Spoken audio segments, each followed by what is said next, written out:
سؤالا الحين أتكلم. ايه تفضل تفضل كابتن. طيب بالنسبة لضربات الجزاء أنا أتفق مع اللي ما ضيعت ولا ضربة جزاء إلا ضربة جزاء ترجيحية ويشهد الله أن سببها حكم المباراة. أنا في ذاك الدوري حدود 8 ضربات جزاء كلها جبتها.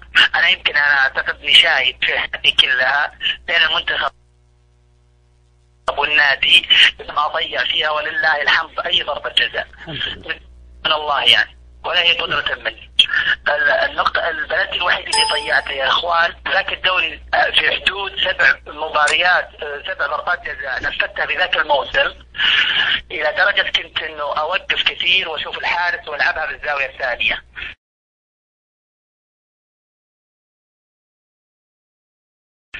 جت مباراتنا مع الاتفاق في استاد الملك فهد، انتهى الوقت الاصلي 1-1 اعتقد وصرنا ضربات او 0-0 ما ادري، وجات ضربات جزاء ترجيحيه اللي في استاد الملك فهد. فانا لما جيت انفذ جاني محمد السويل وقال لي ترى انا وقفتها بعطيك كرت، وانا كنت متعود كلها اوقف واهز على الحارس. فمن كثر الضغوطات على اللجنه اذكر انه كان ضربة جزاء قبل المباراة هذه على طول مع الأنصار في المدينة، وإلى درجة أن الحارس طاح أنا حطيتها مرتين هزيت عليه وطاح وحطيتها. فالظاهر اللجنة شددوا على الحكم أو ما أدري شو القصة، فلما جت الضربة هذيك قال شفت أنا وقفتها بعيدها وبعطيك كرت، فأنا جيتك مسرع كذا وشدتها وسقط في القائم في الأرض تحت وطلعت برا. فكانت لخبطه مني وبين الحكم يعني ما الله اراد، فكانت ترجيحيه ولا في الوقت ولا يعني ضربات ترجيحيه. هذه الضربه الوحيده اللي انا ضيعتها في حياتي. ضد كاظمه ما ضيع ضربه عام 2019 سام ضد كاظمه الكويتي ما ضيع ضربه جزاء عام 2019. هذه اول مباراه ارجع فيها صدقت الله يذكرك بالشهاده انها صدقت. هذه المباراه اللي في الكويت هذه المباراه الوحيده اللي ضيعت فيها ضربه جزاء. كنت جاي من الايقاف وكنت تحت ضغط ما يسمح الواحد ايش يقول لكم فيه، خلوا على الله. بس اهديتنا اسيا يا ابو سطام يعني بنطالع مباراه فزنا فيها 3-0 وبلنتي، انت اعطيتنا اسيا يا ابو سطام.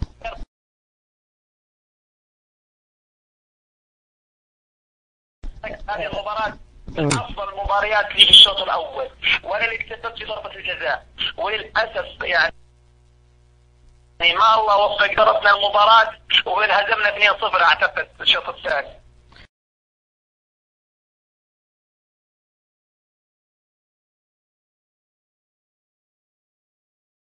أنا يا فهد الهريفي ويا الشرع الرياضي أنا لا أتكلم عن عبد العزيز دغيثر، جيت يا فهد الهريفي للنادي أم لم تأتي لا يعنيني، أنا أتكلم اللاعبين هم اللي تضايقوا، أنا ما تضايقت من وجودك.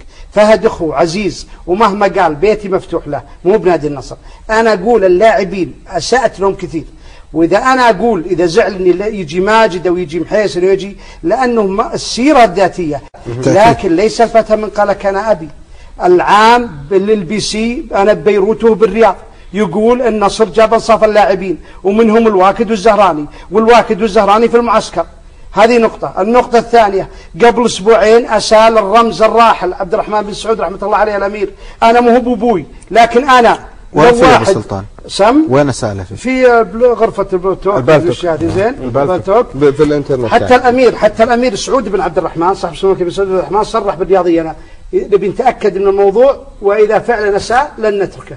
زين هذه ثنتين. الثالثة يعني فهد شطب من المنتخب في إسبانيا، عمل ما لم يعمل أحد بحركته مع المدرب الظاهر في البرازيل في كأس العالم لما قال كلمة ما بيقولها بالعشر الأواخر، وسوى حركة حتى الدين الإسلامي يرفضها. فهد الهريفي يغادر الملعب وهو يشعر بدهشة كبيرة جدا على ما يبدو، ولكن هي وجهة نظر المدرب جيفادينوفيتش الذي ربما يحاول أن يستفيد بعنصر شاب اللاعب ماني، اللاعب الذي يشارك.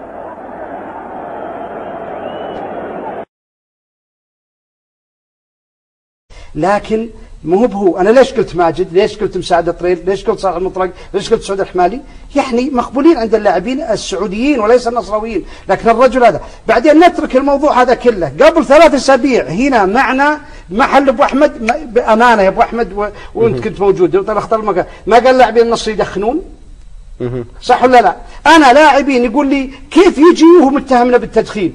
اللاعبين اللي يقولونه، ولا أنا يا فهد أتمنى أنك تسمع لي، الله يحييك اليوم ودوم في بيتي مو في النصر. طيب الكابتن كان واضح يقول انه شيء شخصي بينكم، ما بيننا باللقاء صحفي ما نشر. هو لا انا بقول لا انا اقول لك اياها. هو لما اول حلقه جاء هنا وتكلم عن مدرب الهلال وانه ياخذ 3 اجازات في السنه ما ادري 3 زي وتكلم، لما طلعنا قال يا اخي انت رفضتني وخلتني غلط حتى ما ادري شلون وكذا، وغلطت على لاعبين شو اسمه لاعبين النصر وغلطت وما ادري شلون.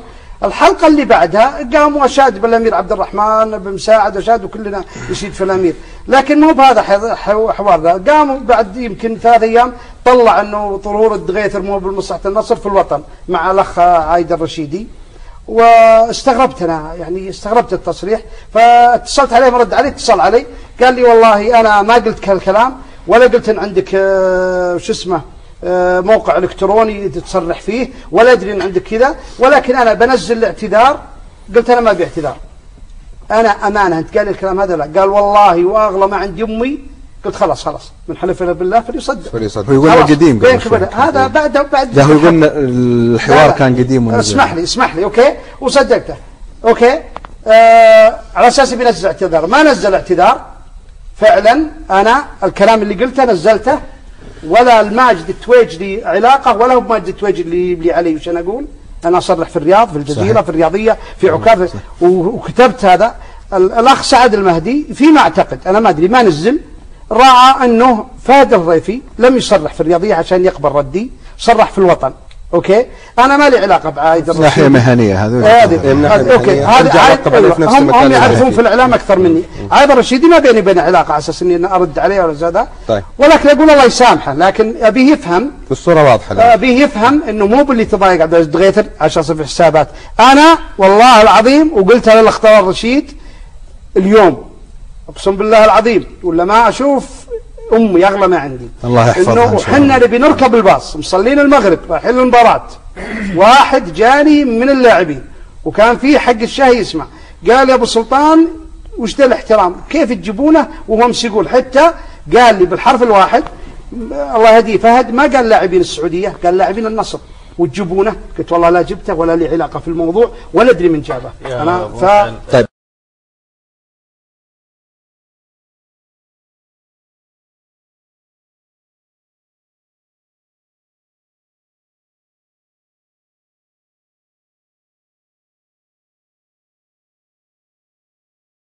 شنو دموعك غالية مش على الشعب السعودي أو الجماهير السعودية أو السعودية، حتى على نحن الإعلاميين. نتأكد أن قائد وأنت لاعب وأنت رجل وأنت صديق وأنت كبير في عيوننا وكبير في عيون الشعب السعودي والقيادة السعودية ومحبين الكرة السعودية. الرياضة دائما فيها فوز وفيها خسارة، أيام محمد تعرف الخسارة. أنا كإعلامي متواضع قد أقدر كثيرا